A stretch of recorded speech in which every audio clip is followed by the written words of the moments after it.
কথাগুলো মন দিয়ে শুনবেন। ছোট্ট একটা গল্প শোনাই। একবার একজন ইঞ্জিনিয়ার 5তলা বিল্ডিং এর উপর থেকে নিচে থাকা একজন শ্রমিককে ডাকতেছিল, কিন্তু শ্রমিক ইঞ্জিনিয়ার ডাক শুনতেছিল না।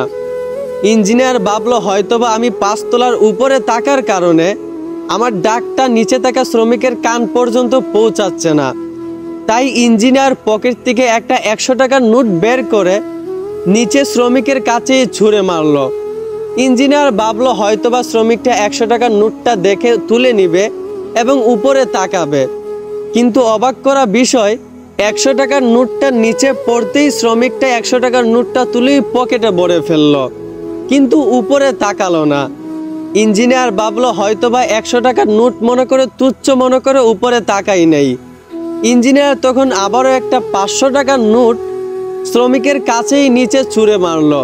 ইঞ্জিনিয়ার ভেবেছে হয়তোবা এইবার বড় নোট দিয়েছি, এইবার উপরে তাকাবে, কিন্তু অবাক করা বিষয় 500 টাকার নোটটাও নিচে পড়া মাত্রই শ্রমিকটা তুলে পকেটে ভরে ফেললো, কিন্তু উপরে তাকালো না। ইঞ্জিনিয়ার তখন ভাবলো এইভাবে হবে না। ইঞ্জিনিয়ার তখন একটা পাথরের ছোট্ট টুকরা নিচে শ্রমিকের গায়ে ছুঁড়ে মারলো।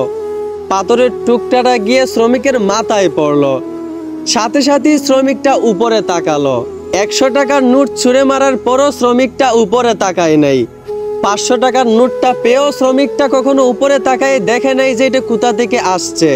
যেই মাত্র একটা পাথরের টুকরো মাথায় এসে পড়ছে, সেই মাত্র সে সাথে সাথে উপরে তাকালো।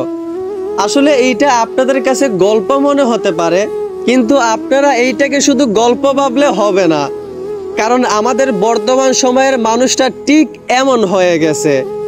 আমাদের আল্লাহ আমাদেরকে প্রতিনিয়ত উপর থেকে ডাকেন যে হে বান্দা আমার দিকে তাকাও, আমাকে স্মরণ করো, কিন্তু আমরা আল্লাহকে স্মরণ করি না। তারপর আল্লাহ আমাদেরকে রহমত দেন যেন আমরা আল্লাহকে স্মরণ করি, আল্লাহকে ডাকি, তবুও আমরা উপরে তাকাই না। এত রহমত পেয়েও আল্লাহকে স্মরণ করি না। তারপর আল্লাহ আমাদেরকে আরো রহমত আরো নিয়ামত দেন যেন আমরা আল্লাহর দিকে তাকাই, আল্লাহকে স্মরণ করি, কিন্তু আমরা নাফরমান মানুষ, তবুও আল্লাহকে স্মরণ করি না, আল্লাহকে ডাকি না। তারপর আল্লাহ রাগ হয়ে আমাদেরকে বিপদ দেন, আমাদেরকে গজব দেন। ঠিক তখনই আমরা উপরে তাকাই, ঠিক তখনই আমরা আল্লাহর কথা স্মরণ করি। খেয়াল করলেই দেখতে পারবেন বর্তমান সময়ের মানুষটা বিপদে পড়লেই আল্লাহকে স্মরণ করে।